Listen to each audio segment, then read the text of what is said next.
Presiden Joko Widodo kembali resmi melakukan perombakan, reshuffle, kabinet jelang 2 tahun masa akhir pemerintahannya. 2 menteri dan 3 wakil menteri dilantik di Istana Negara, Kompleks Istana Kepresidenan, Jakarta, Rabu, tanggal 15 Juni tahun 2022. 2 menteri yang dilantik adalah Zulkifli Hasan sebagai Menteri Perdagangan menggantikan Muhammad Lutfi dan Hadi Cahyanto sebagai Menteri Agraria dan Tata Ruang, Kepala Badan Pertanahan Nasional menggantikan Sofyan Jalil. Sedangkan 3 wakil menteri adalah Raja Juli Antoni sebagai Wakil Menteri Agraria dan Tata Ruang, Wakil Kepala Badan Pertanahan Nasional, John Wempi Wetipo sebagai Wakil Menteri Dalam Negeri dan Afriansyah Nur sebagai Wakil Menteri Ketenagakerjaan. Menariknya, dalam pelantikan menteri dan wamen ini dihadiri semua ketua umum partai, kecuali PKS dan Partai Demokrat. Beberapa analis menganggap kehadiran mereka sebagai bentuk langkah catur politik yang sedang dimainkan Jokowi. Juga, Presiden Jokowi melakukan reshuffle kabinet kali ini dianggap demi menjaga stabilitas politik di akhir masa jabatannya. Dalam jumpa pers di Istana Negara, Presiden Jokowi meyakini Menteri Perdagangan yang baru dilantik Zulkifli Hasan dan Menteri Agraria Tata Ruang BPN, Hadi Cahyanto, mampu menyelesaikan persoalan tersebut dalam sisa masa pemerintahannya. Hari ini tadi sudah kita lihat bersama, dilantik Menteri dan Wakil Menteri.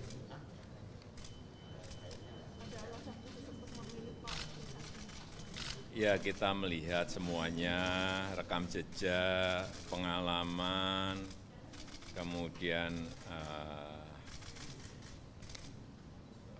terutama untuk skill manajerial, karena sekarang memang bukan hanya makro saja, tapi mikronya juga harus secara detail dikerjakan. Dan saya melihat Pak Zul dengan pengalaman, dengan track record rekam jejak yang panjang, saya kira akan sangat bagus untuk Menteri Perdagangan, karena sekarang ini urusan pangan yang berkaitan dengan rakyat ini memerlukan pengalaman lapangan, memerlukan kerja-kerja yang terjun lapangan untuk melihat langsung persoalan yang berkaitan, utamanya yang berkaitan dengan kebutuhan pokok rakyat. Kalau urusan ekspor, saya kira juga menjadi urusan Menteri Perdagangan, tapi yang lebih penting adalah urusan kebutuhan pokok di dalam negeri. Harus bisa kita jaga. Kemudian untuk Pak Hadi sebagai Menteri ATR dan BPN, karena beliau dulu sebagai mantan Panglima, menguasai teritori, dan kita juga tahu Pak Hadi kalau ke lapangan juga bekerjanya sangat detail. Oleh sebab itu, tadi malam saya sampaikan, urusan yang berkaitan dengan sengketa tanah, sengketa lahan harus sebanyak-banyaknya bisa diselesaikan. Yang kedua, urusan sertifikat harus sebanyak-banyaknya juga bisa diselesaikan. Dan saya meyakini Pak Hadi memiliki kemampuan untuk itu. Termasuk di dalamnya urusan lahan tanah yang berkaitan dengan IKN, betul. Usai dilantik, Zulkifli Hasan berjanji akan melaksanakan apa yang diperintahkan Presiden Jokowi, antara lain, terkait persoalan pangan dan minyak goreng secara cepat. Ya, ini tugas ya, amanah yang besar, dan kita tahu hari-hari ini kan soal minyak goreng yang belum tuntas. Kasihan rakyat kalau ini tidak kita selesaikan cepat. Tentu saya mengapresiasi yang sudah dikerjakan Pak Luhut, Pak Lutfi, dan teman-teman yang lain. Ya. Dan sekali lagi, saya kira background pengalaman saya yang panjang tentu akan banyak membantu nanti segera menyelesaikan ketersediaan minyak goreng dimanapun dan harga terjangkau. Itu yang paling penting saya. Demikian halnya Hadi Cahyanto akan berupaya menyelesaikan terkait sengketa tanah, target penerbitan sertifikat tanah dan lahan ibu kota negara yang baru. Seperti yang tadi disampaikan oleh Bapak Presiden, bahwa tugas saya yang pertama adalah menyelesaikan masalah sertifikat milik rakyat yang sampai saat ini sudah terrealisasi sebanyak 81 juta. Target yang ingin kita capai sebanyak 126 juta. Oleh sebab itu target pertama yang segera akan saya segera realisasikan. Namun saya lihat di lapangan permasalahannya apa. Apakah permasalahan itu masih K2 atau K3, ya, itu juga akan kita selesaikan, tentunya berkoordinasi dengan instansi terkait supaya segera terrealisasi untuk sertifikat milik rakyat tersebut. Kemudian yang kedua, bahwa sengketa tanah itu juga akan saya selesaikan. Sengketa tanah itu kemungkinan juga overlapping antara milik institusi atau dengan milik satuan lain dengan milik rakyat. Ini yang akan kita selesaikan. Dan yang ketiga adalah terkait dengan tanah di IKN yang seperti disampaikan tadi, itu akan kita segera selesaikan. Insya Allah dengan sinergi nantinya saya akan bekerja sama dengan instansi terkait dalam hal ini adalah mensukseskan 3 masalah tersebut. Insya Allah dalam waktu dekat ya, kita akan sampaikan nanti target berapa hari itu sudah bisa terrealisasi. Ya, itu. Sementara pengamat politik, ekonomi dan sosial kemasyarakatan Dr. John Nathan Palinggi menilai reshuffle kabinet sudah sangat tepat, terlebih khusus 2 menteri yakni Zulkifli Hasan dan Hadi Cahyanto yang baru saja dilantik. Dr. John Palinggi, yang juga Ketua Umum Dewan Pimpinan Pusat Asosiasi Rekanan Pengadaan Barang dan Distributor Indonesia, DPP Ardin, ini, mengenal betul kedua menteri ini. Hadi Cahyanto, misalnya, punya rekam jejak yang bagus mulai dari Sekretaris Militer Presiden Jokowi hingga menjadi Panglima TNI. Meski berasal dari TNI Angkatan Udara, Hadi Cahyanto sukses memimpin 3 matra TNI yaitu Darat, Laut dan Udara. Demikian halnya Zulkifli Hasan. Dr. John Palinggi mengenal sosok Menteri Perdagangan yang baru dilantik ini yang rendah hati dan mudah ditemui meski menjabat sebagai pejabat di negeri ini. Ia yakin Zulkifli Hasan mampu menuntaskan persoalan pangan, terlebih khusus minyak goreng. Ya, begini. Kalau reshuffle atau penggantian menteri pembantu presiden, itu adalah bagian dari hak prerogatif presiden. Karena memang komitmennya dulu, waktu pertama sekali membentuk kabinet, itu bahwa semua pihak, semua menteri bersedia dihentikan di tengah jalan. Apakah karena alasan yang mendesak, atau karena alasan kebutuhan, atau karena alasan-alasan yang hanya presiden mengetahuinya. Jadi reshuffle itu sebetulnya kalau di dalam suatu negara penggantian menteri itu bukan berarti menteri yang diganti terus buruk atau kinerjanya kurang bagus. Tetapi reshuffle itu dilaksanakan, diputuskan dengan menempatkan personil yang dianggap cakap, mampu, dan ini adalah karena kebutuhan organisasi untuk mempercepat pencapaian sesuatu yang ditargetkan dalam program keinginan Bapak Presiden. Karena beliau adalah pemimpin, tentu dia ingin supaya semua program, semua hal-hal yang ingin dicapai itu memerlukan satu dinamika yang lebih cepat, efektivitas terukur, dan juga bisa tercapai secara maksimal. Nah, kalau saya lihat, saya hanya bisa mengomentari 2 karena kedua menteri yang baru ini saya kenal betul dari dulu, ya. Pak Hadi Cahyanto, beliau ini dulu sama-sama juga kita, ya, sama-sama kita untuk di dalam bagaimana memenangkan Pak Jokowi dulu, ya. Dan saya lihat rekam jejak beliau, kalau kita lihat mulai dari Solo beliau ini sampai menjadi Panglima TNI, Sekretaris Militer, dan nggak pernah cacat. Ya, sikap pribadi Pak Hadi ini, jenderal ini, tapi sangat lembut, bahkan tidak pernah mengeluarkan kata yang agak tajam. Benar-benar memiliki budaya Jawa yang katakan budaya Jawa yang tidak cepat meledak seperti itu, tetapi kalau dia mendengar sesuatu, dia kunyah dulu, dia olah dulu, baru dia memberi pendapat.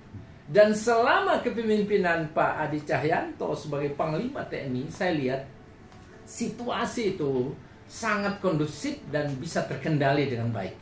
Beliau kan membawahi Angkatan Darat, Laut, Udara, di samping Mabes TNI tentunya. Tetapi saya lihat kerjasama lintas matra darat, laut, udara, dan dengan Mabes itu berlangsung dengan baik. Bolehlah saya katakan, saya mungkin anggapan saya bahwa Pak Adi telah memberikan sumbangsi terbesar terhadap tugasnya selaku Panglima TNI yang selaras dengan keinginan Bapak Presiden pada saat itu. Tetapi waktu harus menentukan lain, bahwa Pak Adi harus pensiun karena memang peraturan. Nah, oleh sebab itu pengangkatan Pak Adi untuk penanganan masalah pertanahan, agraria, tata ruang dan pertanahan, menurut saya sangat tepat. Karena rentangan kerjasama beliau secara teritorial, ini kan yang diurus sekarang ini teritorial.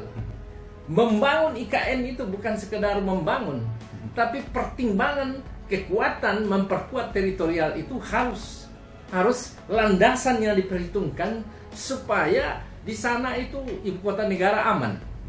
Karena bukankah berbatasan dengan Malaysia, Brunei, dan juga lain-lainnya, ini adalah negara persemakmuran.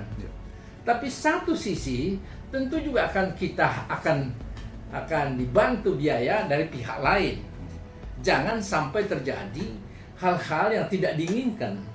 Maka di samping masalah pertanahan yang sangat mendesak, menurut saya ini adalah sangat melelahkan masyarakat mengurus haknya, karena sistem administrasi pertanahan itu kocar-kacir, tidak karuan. Terus terang nggak karuan. Banyak sengketa tanah di berbagai kantor pertanahan itu tertunda dan menyakiti hati masyarakat. Banyak sekali. Saya tahu persis itu. Maka penyelesaian konflik pertanahan ini bisa membahayakan dan mengganggu stabilitas kalau ini tidak diselesaikan. Karena sakit hati orang terhadap haknya kok tidak diberikan. Dipermainkan, diputar-putar. Sekalipun ada konsep bahwa ada tim pemberantasan mafia tanah ya di atas konsep, tapi kan tidak jalan. Nah, seperti itu. Ya, menurut saya pengangkatan Pak Adi akan lebih memperkuat hal itu. Di samping juga Pak Adi tentu akan mengamati secara cermat mengenai keberadaan tanah IKN. Agar tidak berlomba-lomba orang mengaku tanah di sana yang memang tidak ada landasannya, dan juga di sana akan tumbuh bermacam-macam orang secara pongah bahwa itu tanahnya, ini tanah saya, ini padahal landasannya tidak ada. Maka Pak Hadi sebagai jenderal, walaupun sudah pensiun, rentangan dia akan mampu memonitor itu. Ya, dengan tentu bekerja sama dengan aparat keamanan, kepolisian, badan intelijen negara akan melihat. Sebab di sana sudah mulai berbagai macam orang yang mengaku tanahnya, yang mengaku ini. Ini gangguan yang sangat potensial dan membahayakan kelancaran dari pembangunan IKN. Itu yang paling mendasar. Gangguan ini jangan sampai ada, sampai menghambat pembangunan IKN. Karena taruhan yang luar biasa adalah pembangunan IKN itu harus lancar dan sukses.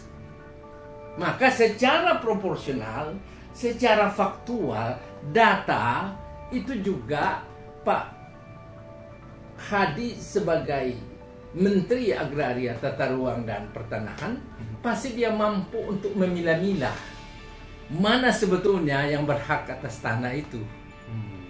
Saya tahu persis bahwa ada internal ya internal di bawah Pak Jokowi ada pihak yang memberikan informasi kepada Presiden bahwa tidak ada yang punya tanah clear and clean. Saya kira ini sebaiknya nanti Pak Hadi mengamati secara seksama sebetulnya hal-hal yang berkait dengan masalah pertanahan itu.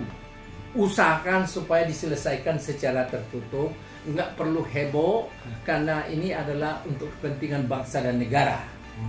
Itu.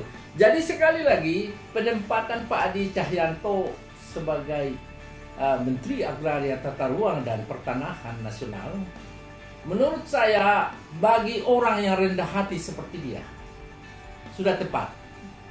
Karena kalau kita semua, saya mungkin banyak kekurangan, tetapi kekurangan kelebihan pada setiap orang bisa dilengkapi oleh Allah Subhanahu wa Ta'ala, Tuhan yang Maha Asal Rendah Hati, ada di dirinya Pak Hadi Cahyanto, sekalipun jenderal. Tetapi kelihatannya sangat cool, ya sangat teduh gitu loh. Tapi bukan berarti tidak jalan. Terbukti dari pembinaan TNI dan juga sebagai Panglima TNI berlangsung dengan baik. Itu adalah satu prestasi luar biasa. Ya, jadi tentu beliau akan tangani masalah tidak dengan cara kepongahan, ya seperti semua dengan kekuatan aturan, tetapi juga pendekatan masyarakat pasti bisa dilakukan oleh Pak Hadi. Dan sepanjang Pak Hadi juga mengamati personil di bawah dia sebagai menteri itu supaya ditertibkan kalau mengganggu program presiden yang ditugaskan kepada Pak Hadi. Jadi tidak kalah pentingnya penertiban maupun juga sanksi bagi aparatur agraria pertanahan yang tidak menselaraskan diri bagi program Bapak Presiden dan juga kebijakan Bapak Menteri, itu harus secara tegas harus disingkirkan. Nggak bisa. Ya, karena ini masalah penyakit lama yang sangat menyusahkan masyarakat. Saya tahu banyak masalah di berbagai wilayah, saya tahu. Maka saya bicara seperti itu.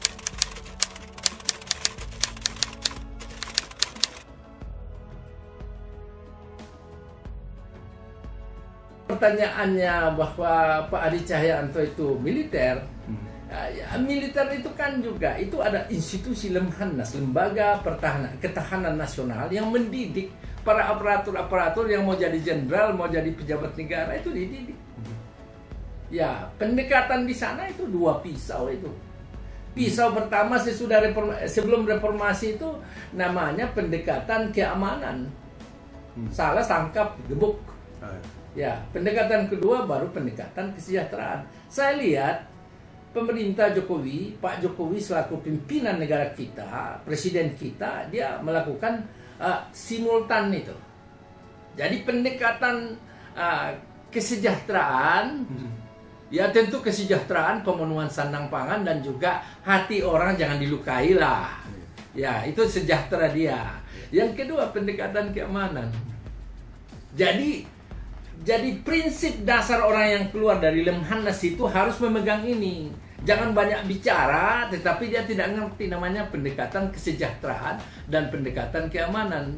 Jangan dibalik. Setiap orang takut karena keamanan. Nah, teliti masalah apakah sudah lahir batin dia sudah. Ya, soal banyak sedikit rezeki itu tidak terlalu jadi masalah. Selama batinnya juga tenang, jangan hak-haknya diinjak-injak, haknya atas tanah diinjak-injak seperti itu. Ya seperti itu. Nah, jadi walaupun militer, saya tidak yakin kalau pendekatan Pak Hadi akan dilakukan secara pendekatan keamanan dan mendahulukan pendekatan keamanan, dan yang kedua prosperity approach. Pasti simultan. Karena kita lihat sendiri caranya Pak Jokowi. Dia membangun sana infrastruktur, itu kan pendekatan kesejahteraan. Tapi siapa yang mengganggu program pembangunan, dia lakukan pendekatan namanya security approach, pendekatan keamanan. Jadi tidak mungkinlah dua dipisah gitu.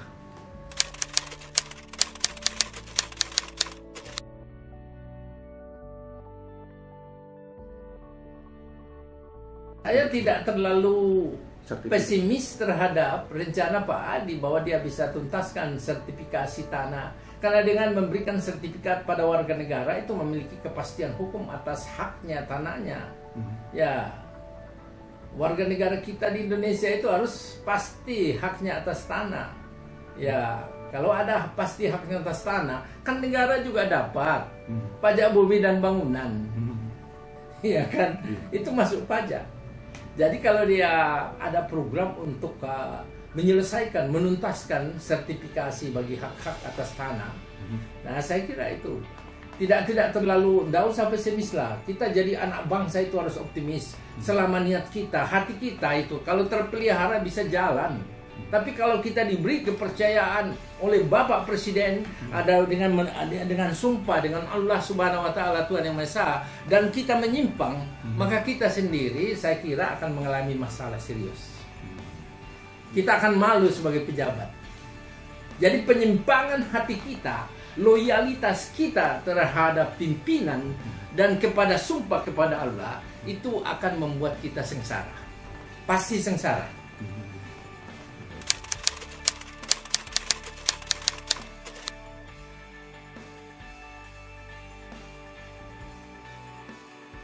Kalau Pak Zulkifli Hasan saya kenal 18 tahun lalu.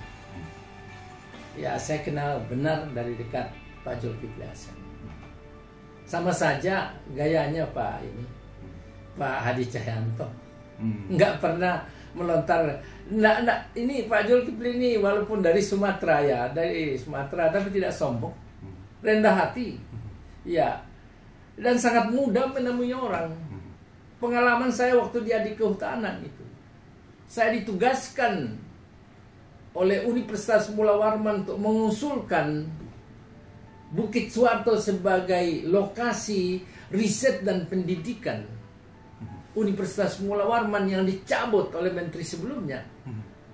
Itu nggak banyak. Beliau itu menerima orang dengan ramah, layanan cepat, bahkan tidak bertele-tele. Dan dia cabut lama dan dia serahkan kembali tanah itu. Dia datang di Unmul. Dia serahkan putusan itu bahwa ini untuk kepentingan Universitas Mula Warman. Dan dengan dia terbang dari Kutai pakai helikopter. Nah, kemudian kita interaksi kita. Dulu pernah juga kita kerjasama untuk kepentingan tim sukses juga salah satu presiden. Nah, jadi saya lihat kita ini betul-betul sama ketemu di suatu acara, tegur sapanya itu saya rasa dia sangat memiliki sikap silaturahmi yang bagus sekali nih Pak Zulkifli. Dan kedua, ya beliau kan selalu memiliki komitmen yang bisa diintegrasikan dan bisa dijalankan secara baik. Ya memang banyak orang tidak suka orang yang tidak membuat susah orang lain kalau berurusan. Padahal administratur negara itu melayani. Nah itu ada di Pak Zulkifli. Sebagai administratur negara, sebagai pelayan negara, sebagai pelayan rakyat buat kepentingan pemerintahan, dia miliki itu. Ya, tidak sulit menemuinya itu. Tidak banyak menteri yang terbit dari kantor saya. Di sini ini sudah ada. Ya, penanganan 4 kali SBJK, SB Budiono, Jokowi Jaka Sukomaruf selalu bersentuhan di sini.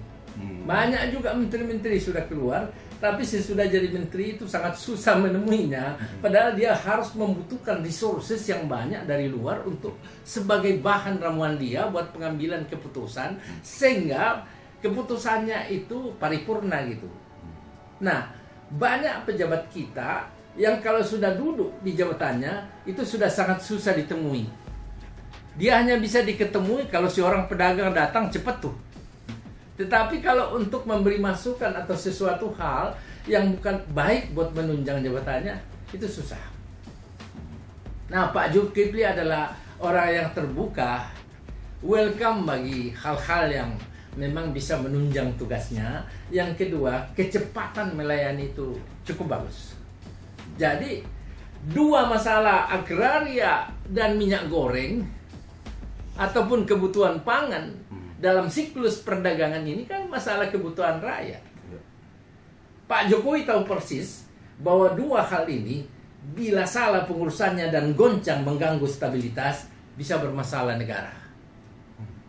Maka pada rentang waktu 2,5 tahun ini, Pak Jokowi memutuskan sebaiknya menggunakan ada reshuffle.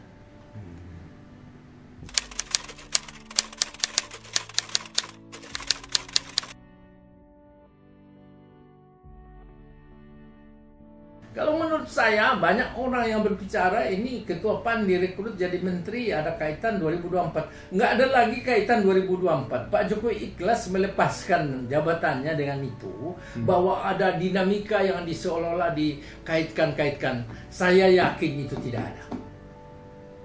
Hanya memerlukan satu personil yang ingin berbakti, yang ingin menyelesaikan masalah, yang menyesakkan napas. Bagaimana mungkin? Saya ini ketua asosiasi rekanan pengalihan barang distributor, tahu persis.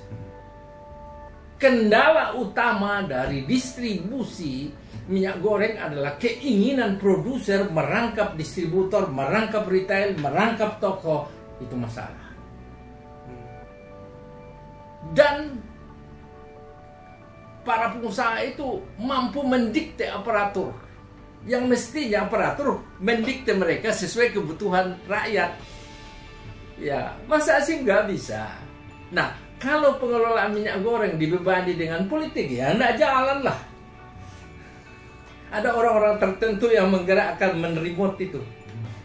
Nah, hal inilah yang saya kira, saya merasa yakin Pak Zulkifli mampu mengatasi itu.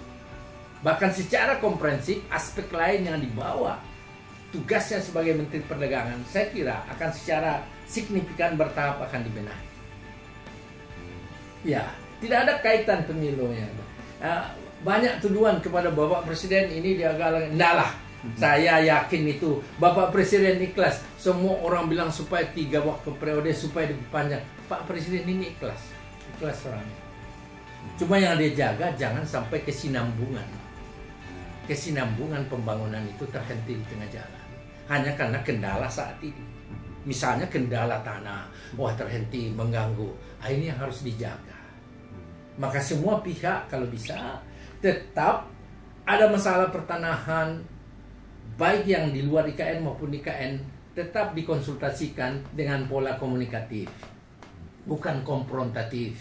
Karena metode konfrontatif itu tidak pernah membuahkan hal yang bermanfaat. Ya, saya sangat bangga dan sangat salut ya bahwa Allah Subhanahu wa taala melalui Bapak Presiden itu ya memberi kepercayaan pada 2 orang yang saya kenal dekat, sangat dekat malah. Yang satu Bapak Jenderal Adi Cahyanto menjadi Menteri Agraria, Tata Ruang dan Pertanahan Nasional. Yang satu Menteri Perdagangan. Tentu dalam hati kita yang terdalam dan dengan tulus saya sampaikan bahwa selamat bertugas. Ini adalah tugas dari Presiden, tetapi yang utama tugas dari Allah Subhanahu wa taala. Saya doakan semoga perjalanan tugasnya dapat secara bertahap sukses untuk menyelesaikan berbagai hal, dan tentu semua dipersembahkan guna kemuliaan Allah Subhanahu wa taala. Ya, pahami bahwa setiap kepercayaan diberikan orang pada kita kembalikan sebagai sumbangsi yang bernilai tambah, bernilai tinggi, dan bukan kita kembalikan sebagai sumbangsi yang membuat orang lain yang percaya kepada kita cedera hatinya. Jadi loyalitas, rasa hormat, prestasi yang tinggi yang bernilai tambah, dan terutama untuk supaya masyarakat tersenyum karena perselisihan tanah bisa selesai. Ya, kebutuhan pangan juga, terutama minyak goreng itu jangan digoreng teruslah. Itu ya, saya kira itu yang saya sampaikan. Semoga Pak Hadi dan Pak Zulkifli selalu sehat dalam lindungan dan pertolongan Allah Subhanahu wa taala, Tuhan yang Maha Esa, Sang Hyang Widi Wase. Amin.